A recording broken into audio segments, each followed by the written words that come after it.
خبر شامل کرتے ہیں میاں اسلام چیئرمین انٹرنیشنل ارائی نیوز سیالکوٹ اڈا سے۔ پاکستان کی تاریخ کی پہلی ای ٹیکسی اسکیم وزیر اعلیٰ آج افتتاح کریں گی۔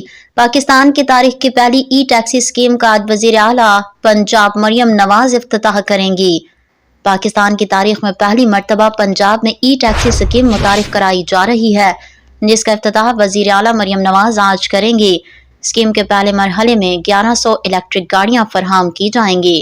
ای ٹیکسی اسکیم میں خواتین کے لیے 30% کوٹا مخصوص کیا گیا ہے، جبکہ خواتین ڈرائیورز کی گاڑیوں کا رنگ بھی الگ رکھا جائے گا تاکہ انہیں نمایاں اور محفوظ سفری سہولت فراہم کی جا سکے۔ مرد ڈرائیوروں کے لیے 50% اور خواتین ڈرائیوروں کے لیے 60% ڈاؤن پیمنٹ حکومت پنجاب ادا کرے گی۔ اس کے علاوہ گاڑیوں کی رجسٹریشن، فٹنس ٹیسٹ اور ٹوکن ٹیکس فیس بھی حکومت پنجاب برداشت کرے گی۔ اسکیم کے تحت گاڑیوں کی قیمت 5 سالہ آسان اقساط میں ادا کی جا سکے گی۔